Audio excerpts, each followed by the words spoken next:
Yeah. There you go. Nice one. Volume.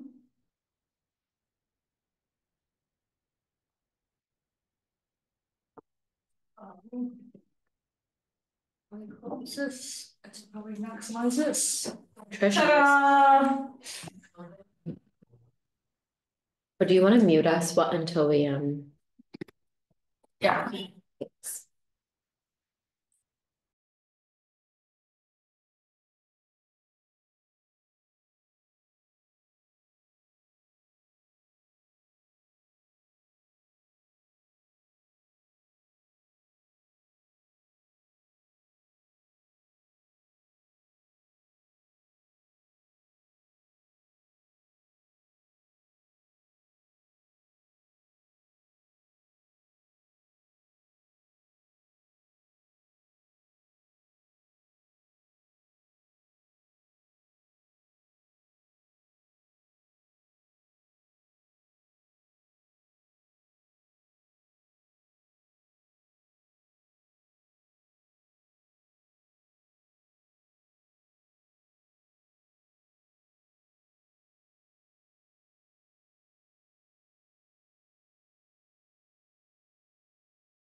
Hey Trish, can you hear us?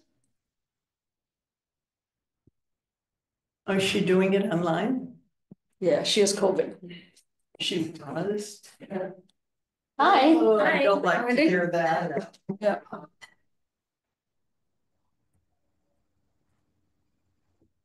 Hey Trish, can you hear us? Yes, I can hear you. Okay, great. Nice to see you. Good to see you all. How do you feel? I felt better. I'm on day 10. Got to end soon. Day 10? Wow. Wow. Oh, sorry to hear that, Trish. So we have a quorum. We're all in attendance. Um, so do we have any minutes to approve? It's been so long since I looked at them. Does anybody want to make a motion to approve? I approve them. I looked at them a while ago. Okay. Second? I All can right, all in second. favor? Okay, all in favor? Trish? Aye. Aye. Aye.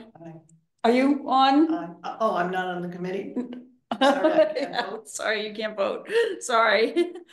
You guys all aye? Aye, okay. All right, that's unanimous. So is there any old business that we need to talk to? Any luck with the signs? Do we know where those are?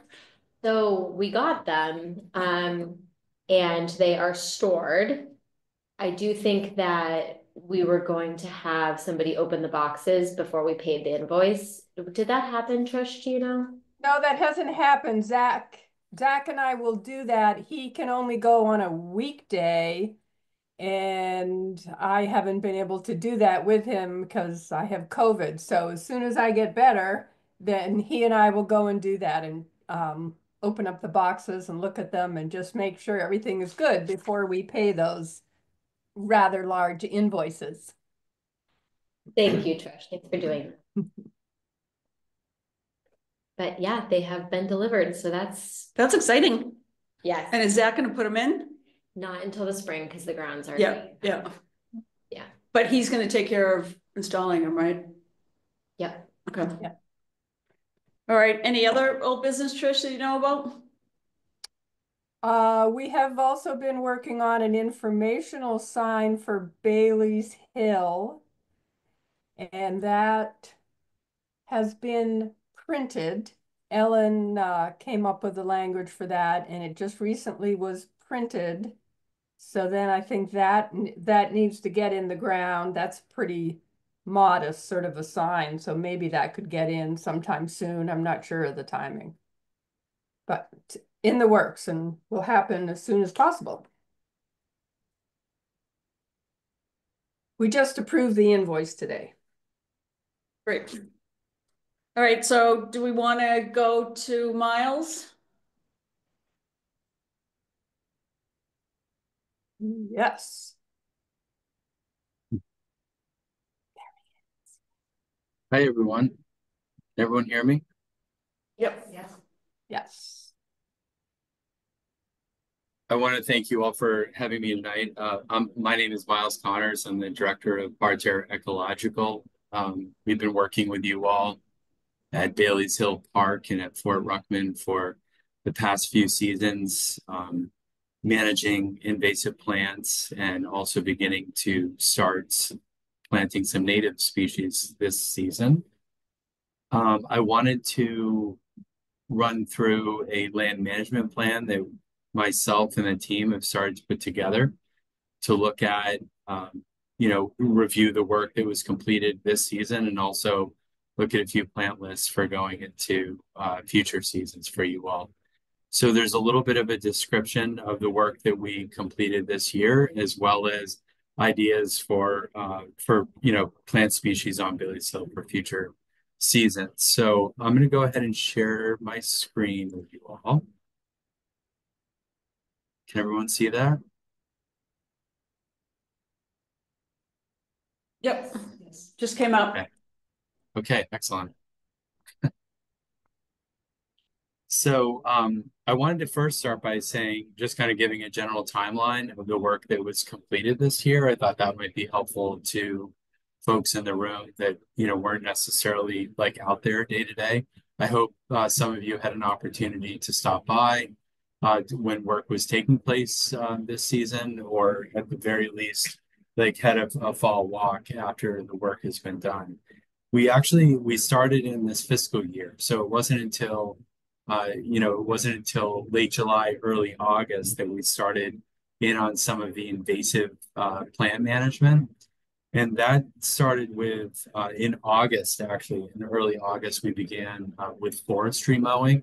So we were on site with Trish and Zach and other members who witnessed us pull onto site with a forestry mower, a closed cab with a grinder in the front to essentially go through and start to manage out a lot of these invasives. You can see in this cover page here that edge was predominantly covered with not only invasives but some forsythia and also some other species. So we started the forestry mowing in August. There was a knotweed treatment that we followed up with in late August as it started to come into flower, which is the proper time for treatment. We then began planting in early September, and that planting went on for a few weeks. And that planting also included watering through the course of our dry fall, caging for deer and also rabbit. A lot of the plant species are what we call conservation grade. So they're in like 1 to 3 to 5 gallon pots. Even some of the larger trees that we planted, like native cherry, sassafras, are in smaller containers. So they're bite size for a lot of herbivorous creatures that we have out there in the wild area. So we caged those and also added some repellent. And then the last thing we did this year is in November, we went in and we did a dormant seeding. And that was in this on this east slope in particular areas, but the majority of that seeding actually took place on the west slope on that Tri-Mountain roadside, and we worked with Zach on that project. So in this plan, I actually included the seed list for that particular species with some images. Any questions about the timeline before I get started?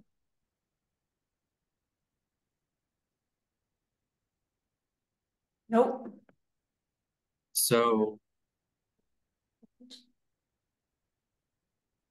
we have a table of contents that includes the introduction. We have the invasive plant species that were identified on site, as well as some problematic plant spotlights. So that includes things like, poison ivy, which is, of course, a native, stinging nettle, burdock, among other species they're problematic, but not necessarily invasive, according to MIPAG, which is the Massachusetts Invasive Plant Advisory Group. We speak to invasive plant management methods, our methods of management, a seasonal calendar of when that work took place, a native inventory of some of the species that are existing today before the planting, native restoration plant species in 2024, that being like the planting plan itself, the installation and layout of that, the techniques that we use, including details on proper shrub and tree planting, techniques of seeding, especially around Tri-Mountain Road, and that details, as I mentioned, the seed list. And then meadow establishment. So like future seasons, you can put down seed, but if you walk away, typically you're, inundated with annual weeds. So we just have a couple notes on seed establishment of future seasons. And then future ideas for native seeding, native restoration planting, which include tree species, shrubs, and perennial layers. So the introduction, which I'm hoping that you all can most help me with, is a little bit of the timeline, including the history of the site. So obviously it's a Nahant, Bailey's Hill in Nahant is an open space conservation land, wooded and open for a significant amount of pedestrian traffic, jogging, biking, scenic viewing, dog walking, etc. Also a historic site, right, with the concrete bunkers, other armory and folly kind of remnants on site. My understanding that is in 2020, like over COVID, Zach and the DPW team began restoration of that Fort Ruckman east slope, that kind of corridor that goes up towards the bunker. That included initial invasive plant management, debris cleanup, slope stabilization, and planting. So we started to manage some of that last season and even into this season, with it, particularly with invasive plants, managing out invasive plants, and also continuing to do some planting in those areas. And then in this spring, we really stepped into this plan and doing the work that I described at the introduction, where you all contracted with us to write this land management plan and begin restoration of this additional areas across the hill. Much wider scope of work included in this area.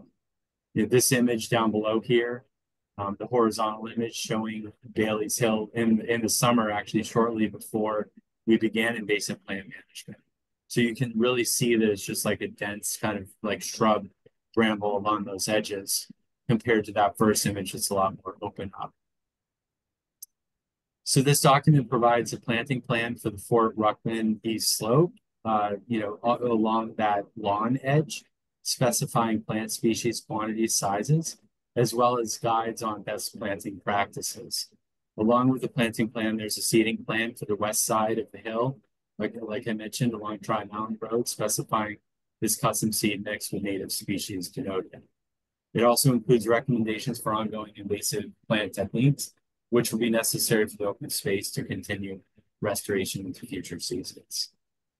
So just a quick view of some of the invasives that are on site. That kind of tree canopy or across Bailey's Hill is predominantly invasive. The tree species are Norway maple and also black locust. Predominantly, there's a few oaks, a few red maples, and other species, but predominantly it is very noticeable that this site was disturbed early on, and that some of those early colonizing, now what we consider invasive tree species, are the dominant ones to take hold. I suspect that was probably, I don't really know the history of the site. I'm sure for many years it was mown, kind of battery open space, and then was left to go fallow at some point. And those trees species, undoubtedly from street tree species and other things, started to colonize, like the Norway maple. In the understory, we have things like glossy buckthorn was a predominant invasive plant species, as well as a few tree of heaven. Multiflora rose, which is a fairly common invasive. You'll notice with each one of these, I have a description, bloom time, origin, and means of introduction. So my hope with this is that, future volunteers and other folks invested in this site are able to easily identify these species. And there's also elements in here about proper management. Bittersweet is a big one. It obviously colonizes large areas across the forest floor, but can also start to reach up and tangle trunks and up into the canopy of trees. This is just a graphic showing how, we particularly like managing bittersweet on site as it gets up into tree canopies. We just did a quick outline for you, just denoting that we cut it at the base. We treat the stumps with an herbicide, and we allow the vines in the tree to dry and eventually shake themselves out. This is the other tree species that is dominant on site, the black locust. It's an interesting species because it is actually also considered native in New England, but it can be aggressive to the point of invasive in particular regions, especially along coastal banks. And it has taken hold here. I think it has a beautiful architectural form. It has great value for like bank stabilization. And so, in the idea of like removing species is not necessarily our focus. It's more about the invasive understory and also or perennial layers. As you're all aware, like as you kind of look up through that Fort Ruckman corridor up towards the bunker, there over towards the restaurant, there is a significant amount of Japanese knotweed in stand. And so we have been managing that for the past couple seasons. You know, that really includes cutting it in and around Memorial Day and coming back and doing an herbicide treatment later in the season. That's around Labor Day. So this is a plant that is affects infrastructure. Certain parts of the world where this plant is found on your site, you're not allowed to sell your home or do additional construction before this plant is removed. It can affect infrastructure, popping up through driveways, getting into foundations. So it's certainly something that you don't necessarily want to colonize the hillside. There is a small amount of common privet. I'm imagining that this is, this is a common hedge in many residential landscapes that has escaped to the wild. And I suspect that that's probably where where the shrub originated. Garlic mustard, I'm interested to see because of the level of disturbance in the perennial layer over this season. I am interested to see what the seed bank is. I'm hopeful that it just won't be an entire ground layer of garlic mustard, but perhaps it only comes up in smaller patches as we notice this spring and get our best to manage out. It is a biennial, a prolific seeder, and so it does, once it is establishing, it can take several seasons to manage out of the seed bank. And then soap borer, which is a fairly uncommon invasive. You don't see it on a lot of sites, but at Bailey's Hill, it is part of the understory in these small patches. And as I mentioned, problematic species, right? So burdock, early colonizing plant species that comes in as a deep taproot. It's like a carrot in its form, and it's prolific cedar. We have, anyone who has dogs has probably picked birds out of their coat. Like it's really not a plant that you necessarily want to go to see. Forsythia is a common ornamental species of spring. In this particular location, though, it had started to colonize into a larger area and provides little to no habitat value for native species. So the decision was made to eliminate the patch that was there. Poison ivy is a noxious species, right? Obviously, the oils are poisonous to us, as well as stinging nettle. They have little needles that will often called, I believe, 7-minute hitch, where if they get into your skin, it really bothers you. So both species that we don't necessarily want on site for the value of just having having ample visitors to the site. Before I move on, any questions about the invasive plant species?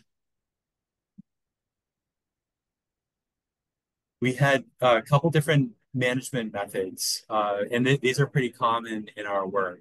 I would say that as a first pass on any of our work, we're going in and doing as much minimal and manual hand removal methods as possible.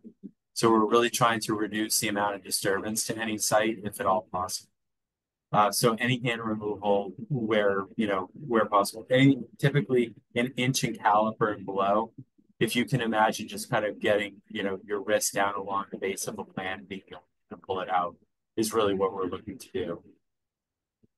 We move into a lot of mechanical management methods on this project. The center image is an image of Matt actually like up on top of one of the bunkers, cutting through some pretty dense multiflora rose and bittersweet patches. And that was work that we continued to do on the site, especially as we got higher up on the hillside alongside trails where machine access was limited. We went in with the chainsaw and just cut and remove and drag those brambles down to the base of the hill where they could be chipped up by this forestry mower, which you see here on the far right. The forestry mower does a great job of eliminating understories. It just essentially like chips up and grinds everything down to a mulch. And we are really, it also does an amazing job of just kind of like opening this area up. So there is a certain level of disturbance that happens with when you come in with a forestry mower, just for the simple fact that it's a larger machine. And so, in future seasons, my hope is that that seed that we sowed, as well as the plantings, really start to take over this areas and a level of disturbance. I often tell people that herbicide is a use is a tool in our tool bag. I certainly didn't get into this business of restoration in order to use herbicides, but it's a very effective measure in managing invasives out from our natural areas. If in all possible, we like to start with a cut and dab herbicide application. As you can see here, it's a fresh cut of a stump, typically with a chainsaw or handsaw, and then with herbicide with a blue marking dye on the interior, we will treat the stump of those plants. It's quite effective, especially on buckthorn, bittersweet, other species. The foam herbicide application we use on Japanese knotweed, in particular on your site. After cutting Japanese knotweed down in the springtime, after it fully flushes up as a perennial plant, we cut it down. What does that do? It forces the plant to use stored reserves in its root system to push up new growth, weakening the plant. And then as it comes into flower in August, it also only stands 3 to 4 feet tall rather than 8 to 10 feet tall, making it a lot safer for us to applicate. The foam application is this hybrid of being able to do what we consider a foliar application, which is what you see here on the far right in a backpack sprayer. But the foaming is actually like a non particulate, like it's not like an actual spray. It's a foaming agent, so it's direct and selective to the leaf surface. And finally, the spray application in certain areas where there may be a need for, like if large patches of garlic mustard come in spring, or if we find that the Japanese knotweed comes back in the spring, we'll just do spot treatments. I put together a couple slides of seasonal calendar. So in the spring, is a time of identification and weeding of any germinating and foliar herbicide applications of those early plants. As I mentioned, garlic mustard, the soapwort, the burdock, any of those perennial plants that come up in the spring, typically want to get those before they go to seed. In the summer, as the leaves on shrubs and trees really start to stabilize, the plants are no longer like pushing resources like up from their root systems, but instead they're starting to draw back. From summer through fall is more that time of cutting and application. It's very similar to the process that we took this year. So all of those plant species, we can, a lot of them will regerminate, right? The stumps will have sprouts. The bittersweet that has roots will push new growth. Like we'll want to go back, this coming season and really make that second to third season of treatment. But moving into fall, treatment of resprouting stumps, August through September, even, as long as they have leaves, we can do treatment. Removal and cut and dab herbicide treatments of woody invasives. And then of course in winter is a good time for, any tree removal and any additional areas of invasive plant management. So this is a calendar just showing like optimal timing in the heaviest orange for hand removal, hand pulling, mechanical cut and dab, basal bark, and then seeding and planting and so forth. So the orange is showing optimum times for specific tasks, and then the lighter orange is showing not optimum, but still fairly effective. So as we move into the native plants, on site, there really heavy level of disturbance on this site, right? I suspect that, in viewing old photographs that this site was an open kind of meadow or lawn that was cut around the bunkers for many years. And then at some point, it went fallow. And a lot of the species that came in and colonized were invasives, but there are some of the more generalists, like most hardy and native plant species that you see very commonly on like coastal banks. You know, like black birch, eastern red cedar, Virginia creeper, running along the ground in certain areas, sporadic black cherry, chokeberry in small patches, a few red oaks, staghorn sumac down along the edge of that east slope, and elderberry in one small patch to the point where I'm even curious if that might have been planted at one point because it's a very unusual place to find elderberry. Typically a wetland plant and it's on the side of the slope on the understory.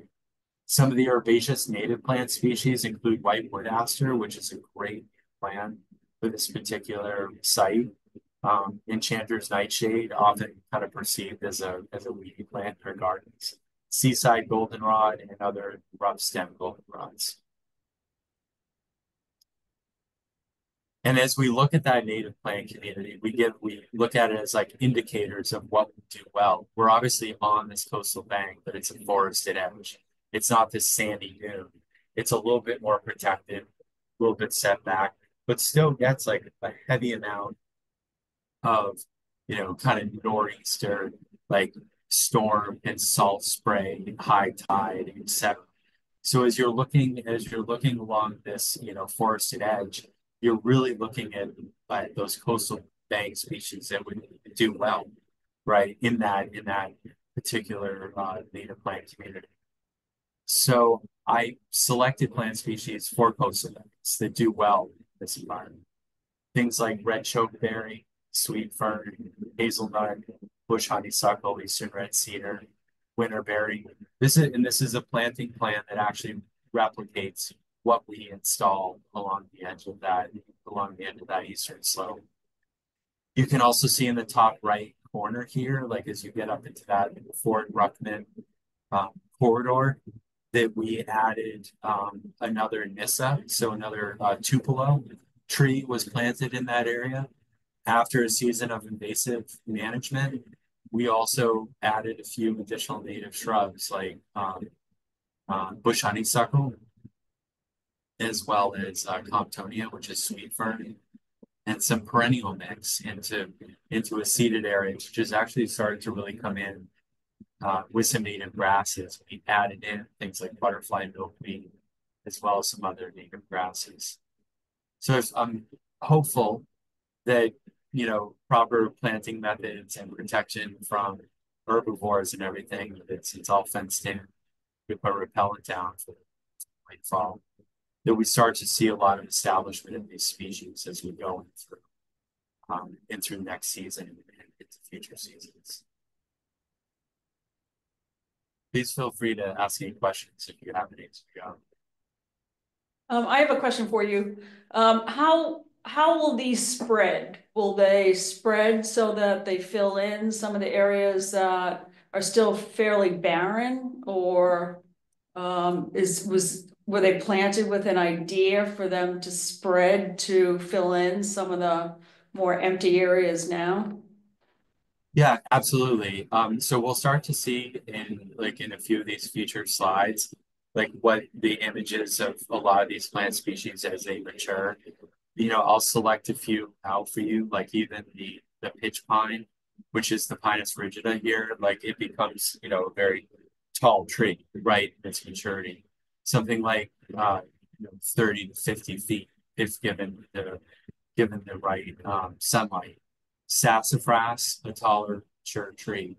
You have things like bayberry and beech plum, which can be upwards of like 15 feet, and they're like large round shrubs. So any of these species they're planted out to mature into something that really does fill in over a few seasons. That being said, a lot of the species too will continue to seed. So you see things like our native cherry or our native tupelo. Comptonia will continue to move in as more colonizing across the ground. So all of the species either will seed or they'll continue to colonize through rhizomes.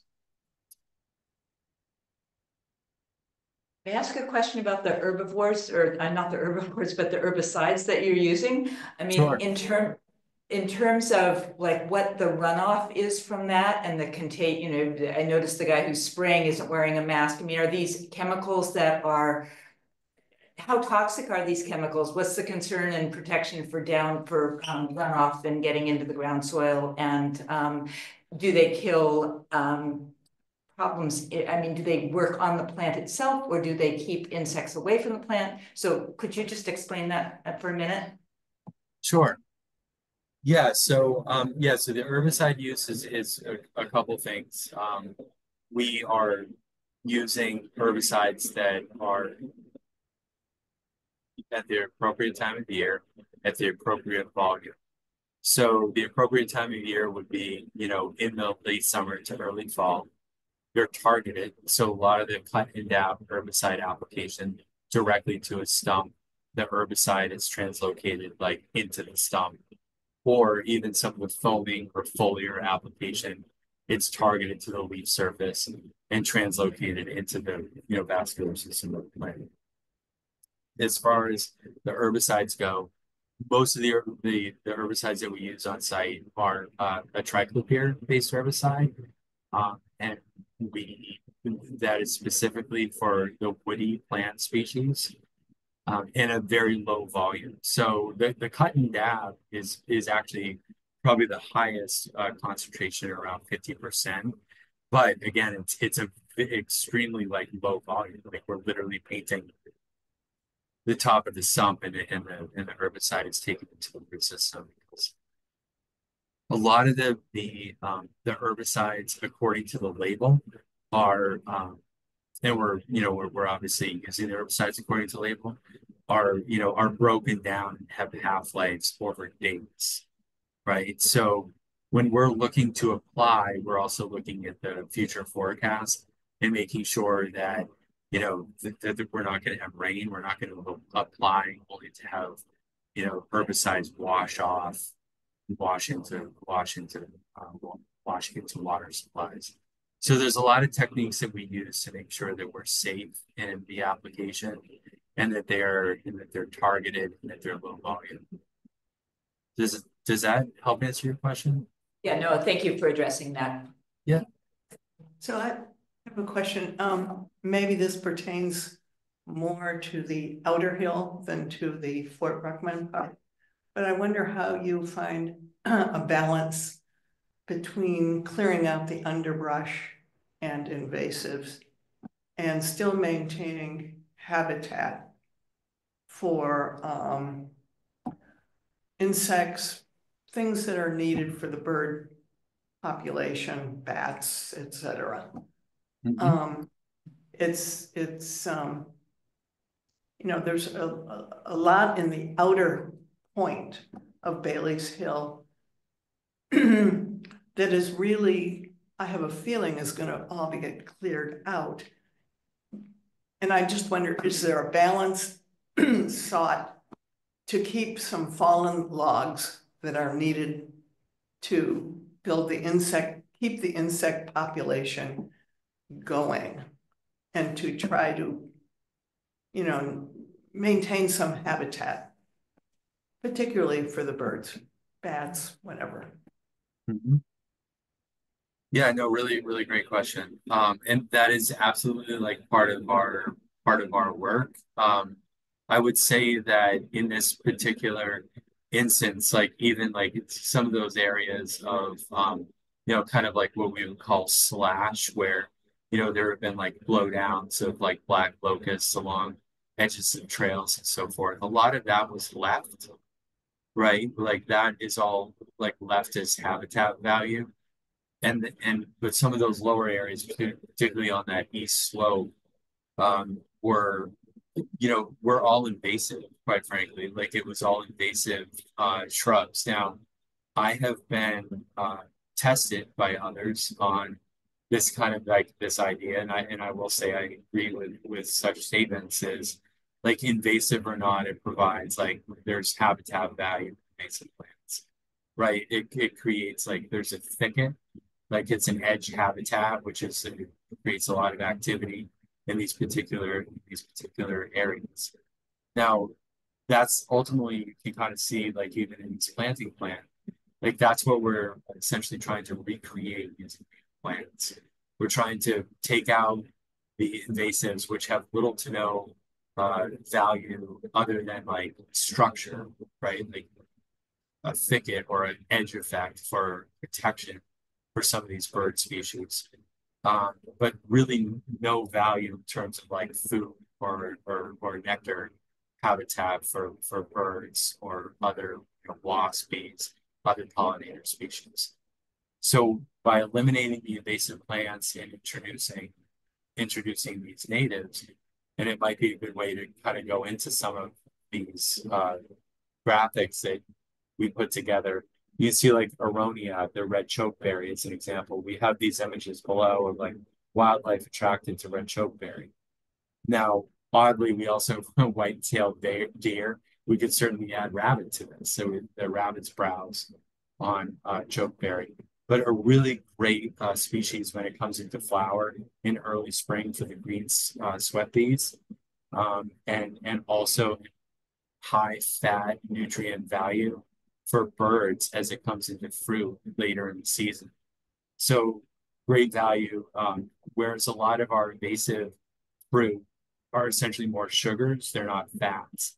So they're not assisting with some of the migration and so forth um, that needs to take place. Now, that's not necessarily my specialty. I feel like, folks like Doug Tallamy and others have really done a lot of research in those particular areas. If you're interested in more of like that biology of native species and how, there's certain birds and other habitat, I'd be happy to kind of pass on some of that information. Doug Tallamy is a great resource for us, as well as Dr. Jagir.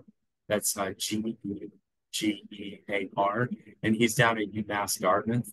He's done a lot of work around native pollinator species and like having the highest value of particular species in meadow environments and woodlands. So there, in the past like couple decades, there's been a lot of work around like, the value of native plants for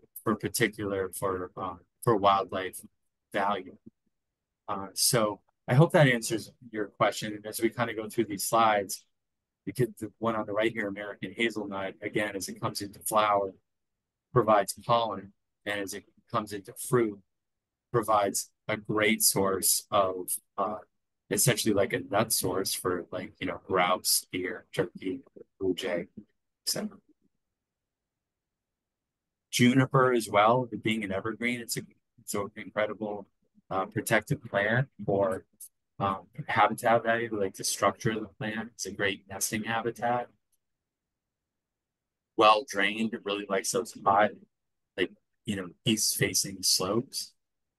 We find that, again, it not only provides that protection, but also fruit later in the fall.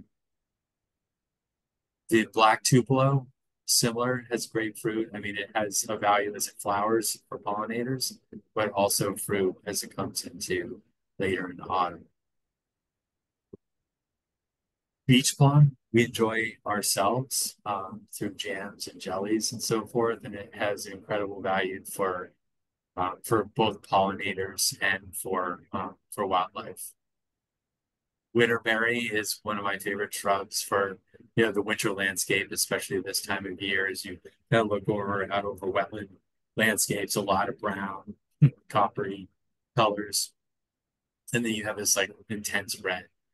After the first few frosts, as the plant reaches into like early January, all of a sudden that red will be gone, and that tart taste of winterberry needs those cold temperatures in order to sweeten.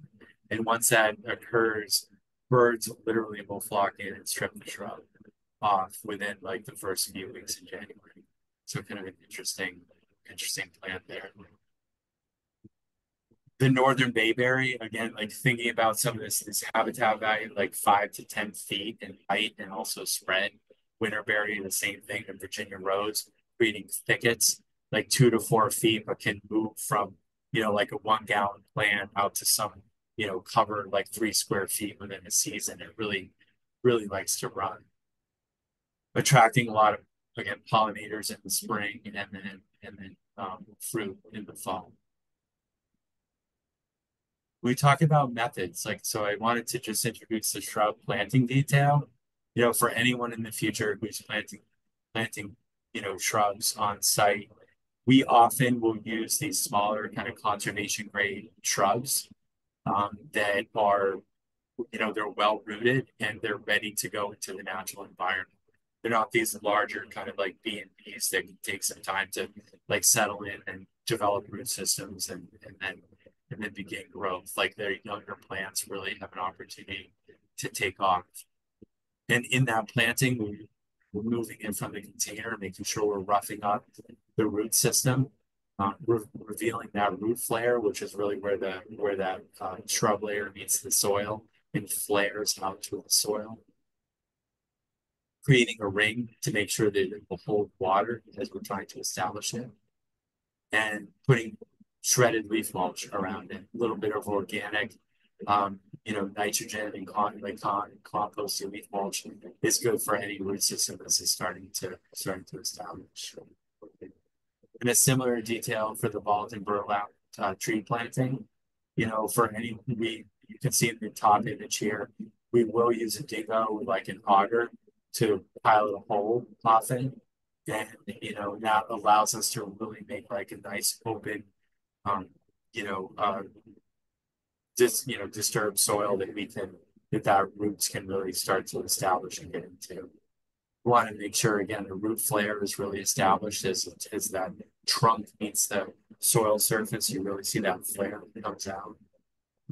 And then we add the tree rings for irrigation and also shredded leaf mulch.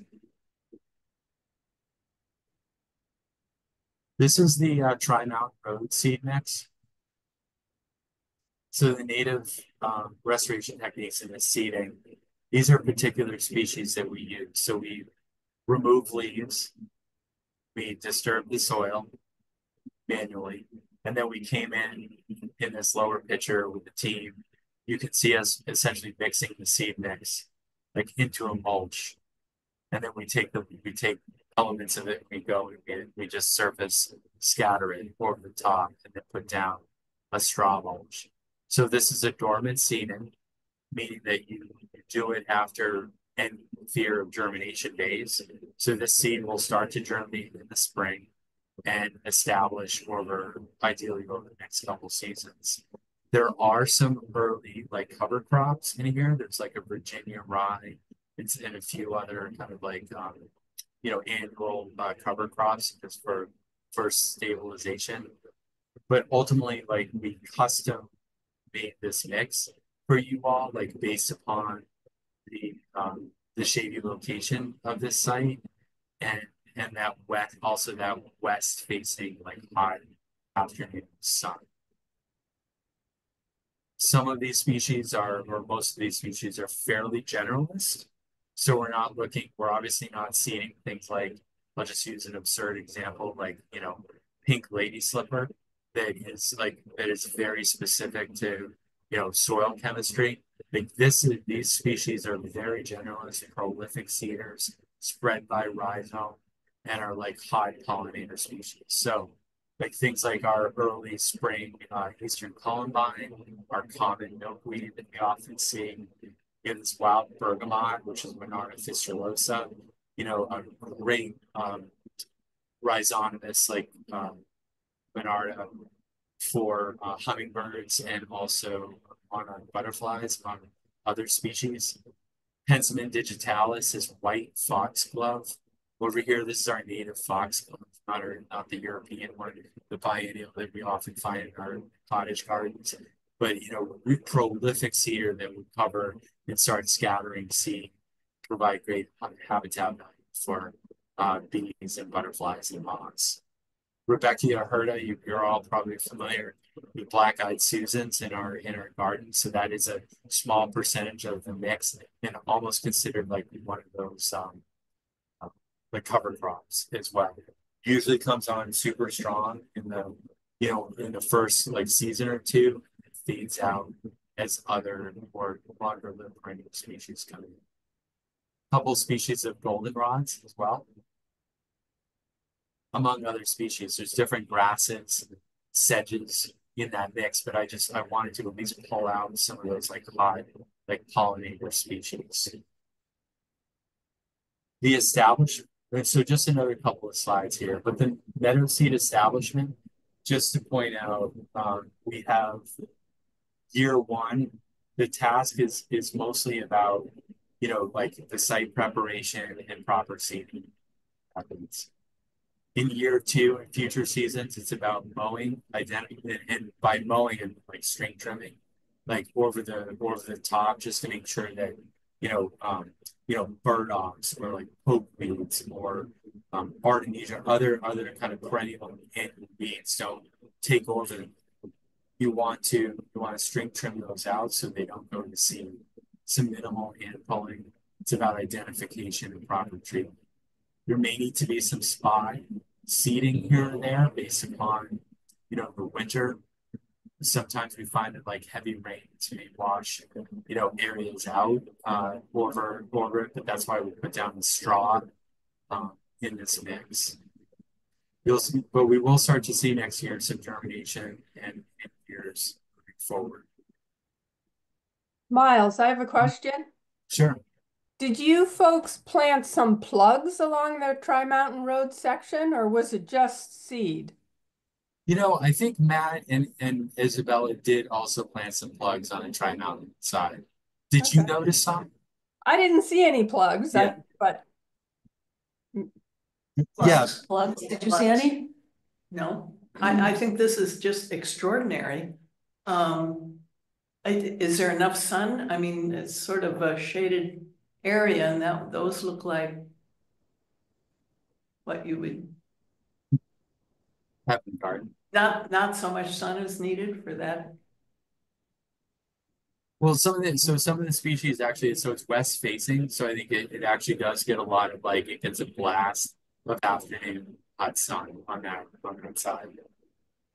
That was what that's what we thought about anyway as we were looking at it. I'm not sure if any of you live over on that Tri-Mountain roadside, but that's what we determined to have like the afternoon actually, especially as you get down closer to the road, it has a lot more warm sun. Certainly, you're absolutely right. As you get higher up on the hill, it's a lot more shady. But there are species of rat. This is a hard sun, shady seed mix. So a lot of grasses, sedges, even the cone vine. There's like a wild geranium maculata that I haven't really put in the seed mix. A lot of those do well as like understory species and will, begin to germinate this coming season and then flower in subsequent seasons. And then finally, we have, I just have a list of other like kind of coastal bank, plant species that I thought for like future seasons, it would be good for you all just to have like a running list, from, I often like say like from plant people, always varying degrees of like horticulturalists and gardeners that we're presenting to, but in on a site like this, as I mentioned, very much kind of like at times a very pleasant place to be, and at other times it can be gnarly, right? Like a lot of salt spray, high winds, like sprays. So you really want to like focus in. What I did here was more of these like kind of woodland, like coastal banklands. So a little bit inland off of that coastline. So in some of those open areas, like up around, in understories and even on that slope, I know that Zach has featured, plans to do some additional tree planting on that Tri-Mountain Road. Suggestions on red maple, gray birch, tupelo, red cedar, black cherry, different oaks like white oaks, red oaks, scarlet oaks, and also sassafras to start to just to name a few of the party's general species. The shrub species that, a lot of these you've already seen, right? To what we planted on that slope.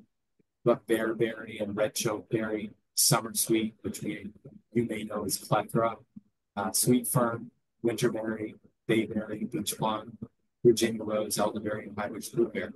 A lot of berries and fruit, right? Providing like wildlife habitat value, not only as a shrub, but as a structure to take over some of those areas that we opened up of invasives, but also to provide flowering, spring, fruit, and fall. And finally, perennial species. This on the right-hand side here, that wild geranium, that kind of violet flower is in the seed mix over on Tri Mountain Road. Whitewood aster, you already have some on site. But other, it's also a fairly prolific cedar. And once established, it really starts to colonize. The butterfly milkweed in like hot, dry areas loves the coastal bank. The eastern columbine, which is our native columbine, again, incredible cedar, start to move around and wash into new areas. Big blue stem, little blue stem, woodland anemone, which is this white flower on the lower left. Really, you put in a gallon pot in a few seasons, you have a much larger area of stabilization with these herbaceous species. So all of these species really combine to create that structure of the canopy layer, the shrub layer, and also the perennial layer. They all strive to produce seed to spread by rhizome, and to continue to like colonize into these different areas. So I believe that is my last slide, and welcome any questions or comments. If I can go first, I think this is fabulous. Thank you very much. It's really great to see. It's going to be very helpful for us going forward. I guess there are a couple additional things I would like to see, if possible, so that we can prepare a, good and thorough grant proposal for the Community Preservation Committee. It would be nice to have a budget for the upcoming period for the town of Nahant. That would be July 1st of 2025 to June 30. So I think it could be a one-page thing, Miles, probably pretty simple, basic categories of invasive management, um, additional plant installation, maybe project management, whatever you think, but some basic categories.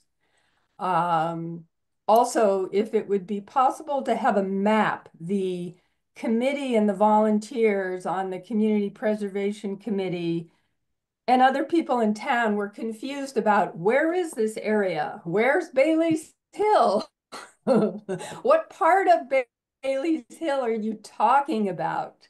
So if it would be possible just to have for you guys to prepare a simple map of the area, Tri Mountain Road, just the boundaries of it, so we can point to it and say, this is the area where we would like to do additional work in the coming year. Yeah. I guess people have also asked about the top, like you guys did a lot of work clearing out the views from the top where the benches are, which was awesome. Like Matt in there, whatever, with a chainsaw, clearing all that dense thicket out. Are there additional plantings that you folks would have in mind for the upper areas? Absolutely, yeah, absolutely. I mean, I think so. I was curious about, some of those areas. It's funny, Trish, every time we've gone, to the site, it's like we've been really focused on that like Fort Ruckman corridor, and we've walked along the edge of that eastern slope, Yeah. and we kind of loop up like through and like in that mid slope trail and then come back down. But oddly, over several years of being at that site, like I'd never gone to the top of the hill for whatever reason. Yeah. And when the team was doing that work, I got up there to catch up with them. Like I was amazed at those benches, view shed, like out over the harbor. And so we did a lot of those like kind of early successional invasive species were starting to close in around around those edges, like of the benches. So we did do some work in those particular areas. And I can envision like kind of moving those to more like native, cluster of native shrub, with some ground covers. But ultimately I imagine that the committee would want to see those areas remain, fairly open and not closed to views. Yeah, yeah. But the views are really great from up there, and I think some people have been really surprised now that it's opened up, just how nice they are. Yeah. Yeah, absolutely. One more small thing that has been mentioned is, let's see, the idea of memorial trees. Are there particular places from your, what you see when you go and visit there and get to know the place that might lend itself to planting a few memorial trees, particular Okay. locations? Otherwise, I don't know, someone might just dig a hole and put one in somewhere that might not be the greatest. So if you had any suggestions, that would be helpful. Okay. Yeah, so on and really like on a map, you're saying too, right? Like, because I like off the top of my head, it's Yeah. like certainly I know that Zach had some thoughts about, planting along the edge of Dry Mountain. And I think, that would be great to kind of close in those edges a little bit and working off of that plan list. Like, it would be great if you all would, kind of assist in that direction of like planting native trees as Right. opposed to, planting something that maybe is a little bit more like ornamental, like a, weeping cherry or something on that kind of like loses its context when it's like planted on the side of the hillside. I think the kind of general idea is that we're planting natives on that particular area. So certainly on the edge of the Tri Mountain, as you go over to that eastern slope, there are areas, and yeah. And are there specific? I know that you and or Zach had mentioned a memorial tree in the past. Is there a certain specification for that? Like, is it a 2-inch caliper, larger What would be tree? really helpful, would be, in addition to identifying sites, which species of trees might really thrive there and be beautiful, because sometimes people put whatever in and now we're trying to not have whatever. The arborist has been involved, but since you've curated this entire area, if you could, and Trish, excuse me if I'm butting in on this, it's my tree task force hat that I no longer wear that's speaking. And so it would be, I think, helpful to Wendy say, is the former chair of Nahant's Memorial Tree Task Force or Tree Task Force. Tree Task Force, memorial trees was one of the things that we worked on. But it really, and it's, so in summary, not to take too much of your time, but for the places that you think would be good places, maybe 2 or 3 species that you think would thrive there. And also so that there's not like 4 red maples in one cluster and something else in another, because we've learned that you're supposed to really vary for diversity and not have a big clump of the same species of tree right next to each other. But Yes, that may or may not. absolutely. All right, great, thank you.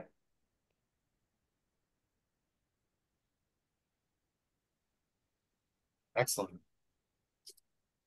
No, that's really good feedback. I appreciate that very much from everybody.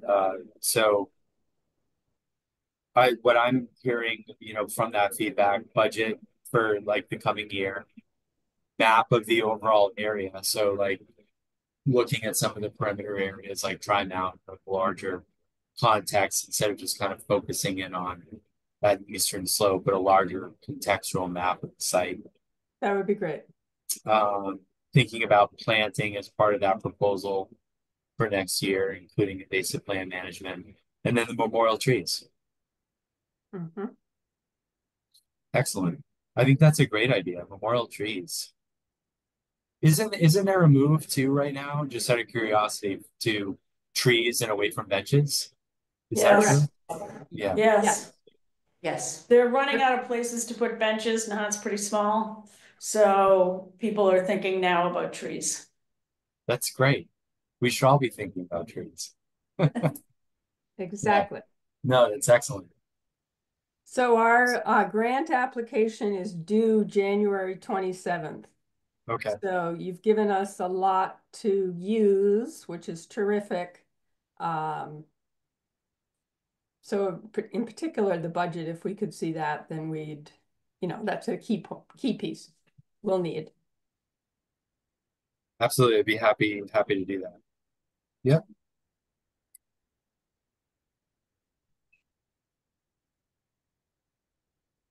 That's great. Thanks, Miles. Well, yeah, thank you. Yeah, thank you all. I greatly appreciate your time, and I'm sorry I was a little bit, a little bit slow to the start for the last meeting, and also catching up with you all this time around. So, look forward to getting this all together for you for January 27th, and Trish, I'll send you over the PDF of this Okay, that'd plan. be great. All right, That'd be great. excellent. And again, your guys in the field, your team in the field, when I've crossed paths with them, they've really been excellent. Just, I don't know, fun and informative and hardworking. They've really, and nice to all the people who are walking around asking questions. They've really been great. So hats off to you on that team. Oh, that's very nice to hear. I take that as a compliment. We have a a small but growing team, and I really to be honest with you, we've got a lot of people who are interested, and we like, oh, ecological field technician, that sounds great, right? Like, but we're really trying to like select out people who have like an interest in ecology, an interest in hard work in the field.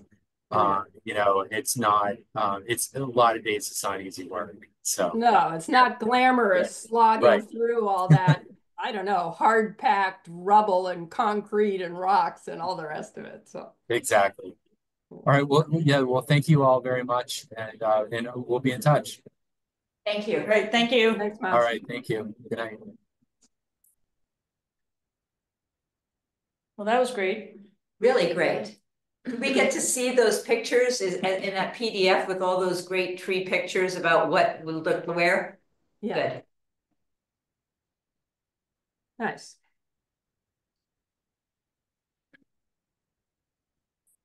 Okay, so next on the agenda is the Lodge Park. We talked about the panels. What about, is there anything new on visitor safety, Trish? Some additional plants did go in there in the fall. Probably people have seen them. They were caged also. Some of the people continue to walk through where we don't want them to walk. So that will be sort of a work in progress. I was even standing there once at one of the places where we had planted the plants. I was in the uphill section. Somebody came walking right up through all the plantings we had just put in and the caged things, walking right up to me. And I said to them, did you notice that, that was kind of blocked off? And they were like, yeah, but I could get by. So anyway, work in progress. The plants will have to fill in. Can I ask one non-plant question about up there? Just for some reason today, Sean and I were walking up there, and there are telephone wires that go to the right where the boats for the Nahant Sailing Club are moored or dry docked, or whatever the right word is. And so could those wires ever be put underground, or what do they even go to? And I don't know, they're just Electricity ugly. for the storage building there, right? Right. I don't know. It's probably low on the priority list, but I know that there are various parts in the hunt where they put the wires underground, and I don't know if they're going to be digging up there anytime soon, but that might be a consideration. Mine are on the list though. And so I had a question. Is there a request for proposal or something that spells out the objectives which might be striving for with the outer Bailey's Hill point. So the outer one, you mean the one where people fish and so on, that juts out into the water. That's what you're calling the outer point? No, the promontory that faces southeast, the big point, For the main Bailey's Hill, not Port Ruckman? right? Yeah, we haven't touched that yet. Right.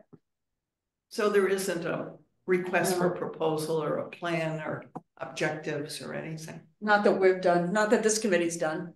Right.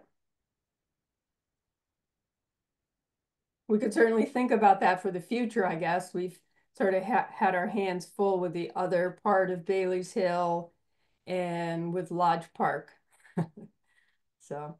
Is a lot, Yeah. Yeah. incredible. Yeah. And we're about to get into another one. Yeah. It's a good segue into Flash Road. Yeah. So Trish, I'm sorry, I don't know. I missed the meeting in November. So I don't know what you shared with the committee.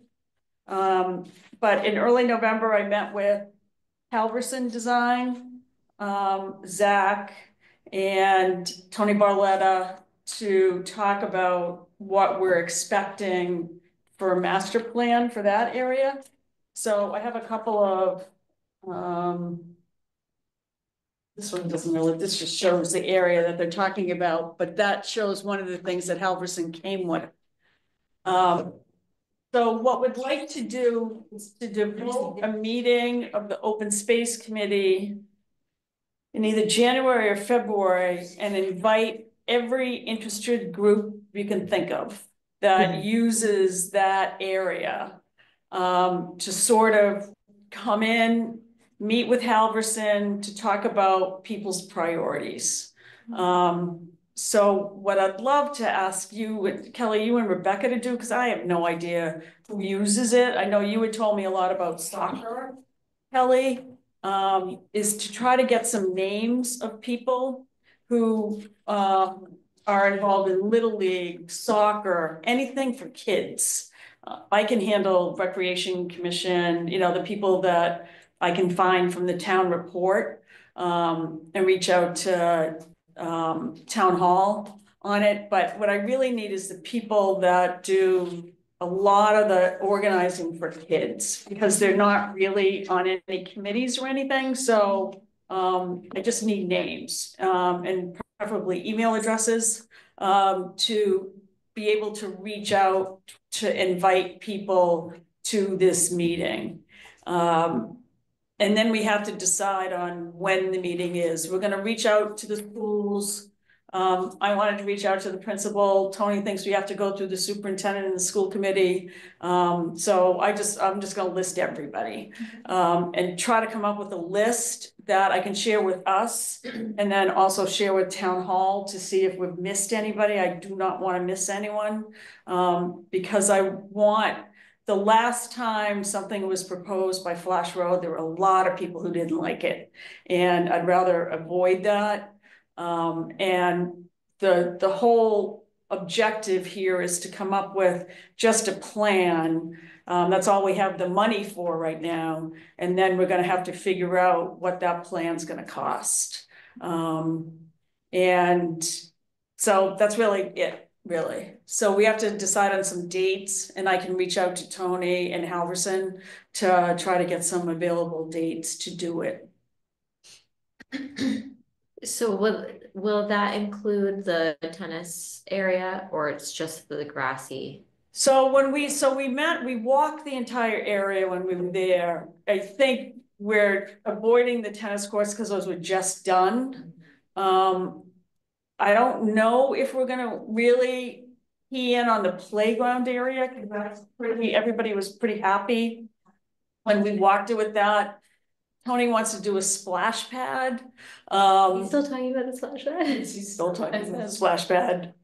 And I tried to get him off it, what didn't work. So I just think of those as expensive and why bother? Anyways, he's excited about that. So we mostly talked about how to incorporate the Heritage Trail from where it crosses Flash Road and enters into the Flash Road area, and then how to get it to the school. And there's a beautiful pathway that when the Heritage Park must have first been established behind the DPW, sort of behind the DPW, behind the Little League field, leading to the school. There's trees planted, you can see it. And yet we were there and watched two people with strollers, because it's a hard area for strollers, just cut through the DPW. And I think everybody agrees that cutting through the DPW is not really the best thing to do. And Zach really wants to try to cut that off. So we're gonna have to, so we talked a lot about trying to configure that. Tony and talked about trying to come in from Flash Road on the other side of the DPW. But everybody kind of agreed that the main entrance has always been between the fire station and the DPW. And until you do something with the fire station, that's not gonna change. So, and there's not really a whole lot of room, and Tony thinks that the school owns that property. So we're gonna have to reach out and really work together with the schools on this. But at least the first order of business is try to get everybody to just, and let the designers know what they like, what they don't like, where they think things should be. What I always call the Babe Ruth field, that will be coming out, that's no longer in use. And the other Little League fields were kind of questionable, and everybody agrees that we have to move the soccer fields away from the golf course. Because I play golf on Mondays, and there's a lot of people who hit in over there, whether they try to or not. I'm it goes. having a deja vu back to 1980, grappling with all of this stuff. Wow. So it's not easy. No, so it's not easy. So that's the objective. The short-term objective is to just get everybody to try to just discuss pros, cons, what they like, what they don't like, and try to make sure that everybody is represented. Who would run that meeting? The design firm? Probably. Yeah. Or us. Okay, me. But we'll see. So Yeah, we can get you a list. I think it's just two representatives from baseball, one would be somebody who's on the board of Swampscott, because we use the field for Swampscott too. yeah. And then the Nahant League, and then soccer. And then PTO uses it for stuff, but. So we'll reach out to the PTO. Yeah, so I think that's it. I was thinking too, like the summer park league people. They might. Yeah, so that'll be the Recreation Commission, because they run that, so. Yeah, it's the same people. Yeah. What about the residents along Flash Road? If like traffic patterns are changing, do you want to invite them? I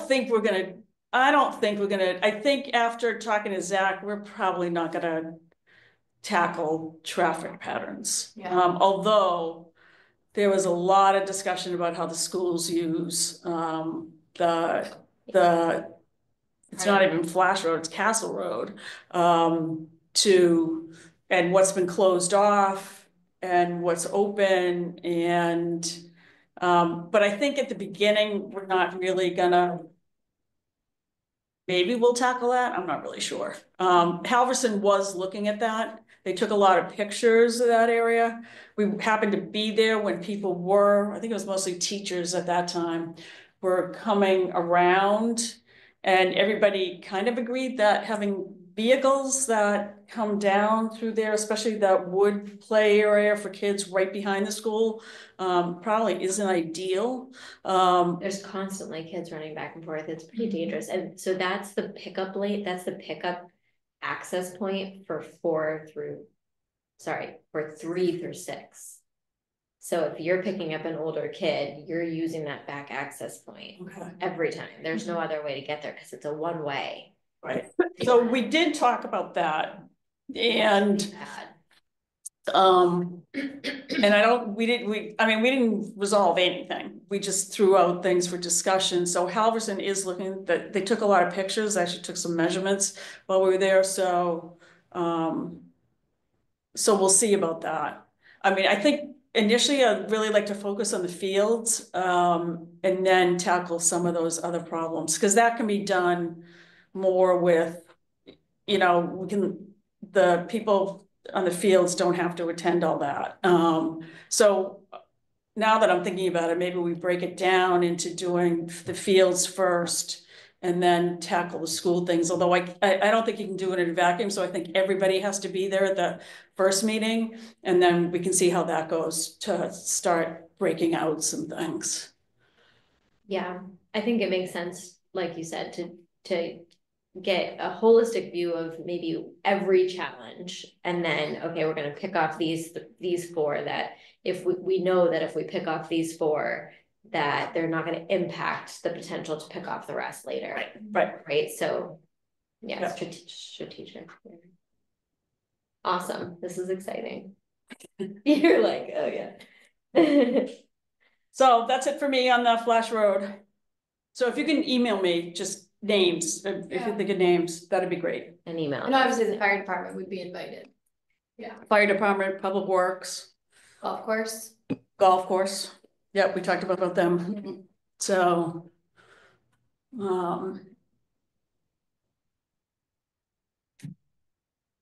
whatever the protocol is with the schools. So.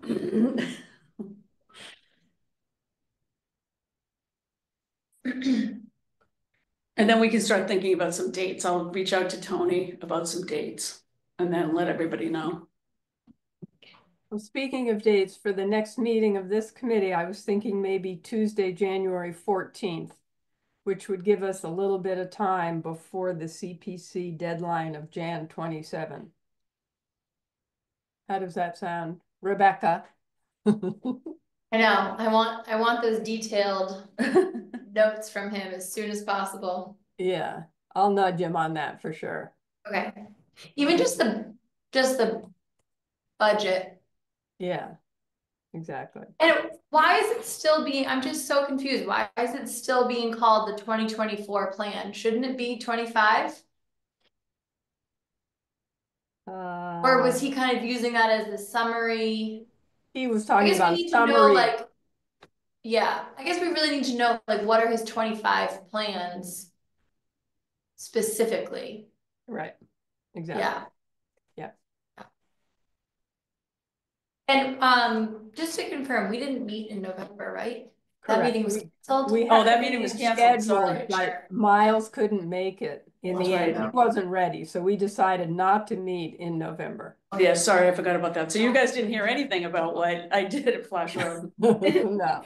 Or what was done, what we met now, because yeah, it was a really great meeting. I've worked with Halverson before at work, so I didn't know the people that came, but and it was great that, so Tony and Zach, it was great to have Zach's input, especially as we also walked behind the DPW. So we got Zach's input and what can and can't move.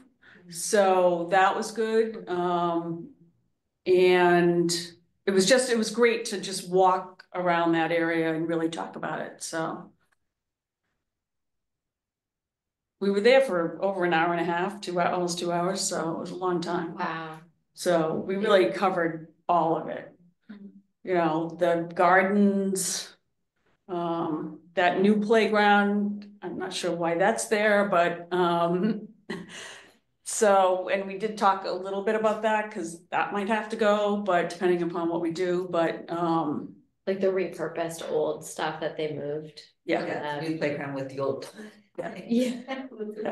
So, but they were really good. So, So the names will be really helpful, and then I can follow up with Tony, and it's not on Tony's mind because I haven't heard from him, so he's probably got a lot of other budget stuff and other town stuff, but it was really, it was fruitful. It was a good meeting for down there.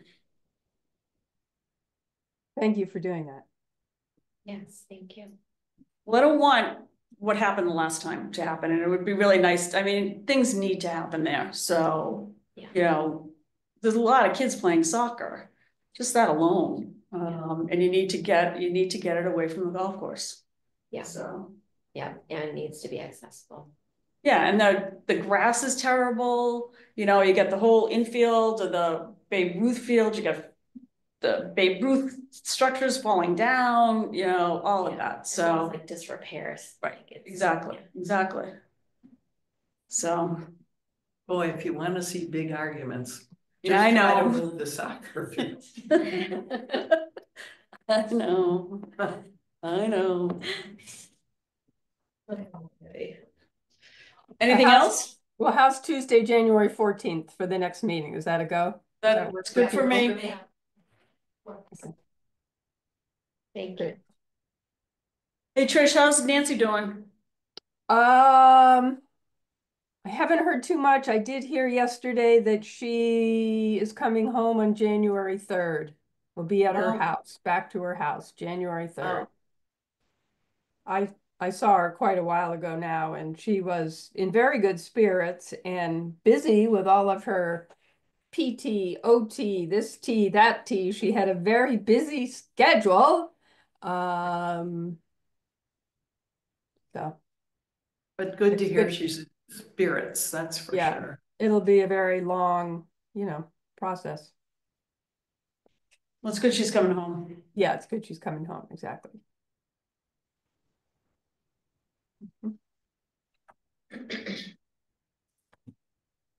Well, thank you everybody for pitching in today. Thank you. Hope you feel better soon. Yeah, exactly. 10 days is a long time to feel crap. Time, indeed. It is a long time, and to be isolated. Nah. I'm lucky. I've had a long, healthy run, but this is, anyway, ready for it to be over. Thank you. It is soon. Okay. Yeah. All right, is there a motion to adjourn? I'll move. So move. I'll second. All in favor? Aye. Great, thank you. Okay, thanks everybody. You. Bye, Trish. Bye. Bye. Can I just make sure I spelled your last name correctly? We have to add you to the attendance list. FALAT. Perfect, thank you. I'm gonna make sure I know who you are. Rebecca, my maiden name's Pillsbury. So Pillsbury. yeah, Ah, I know, I recognize you from the Drawing Club from,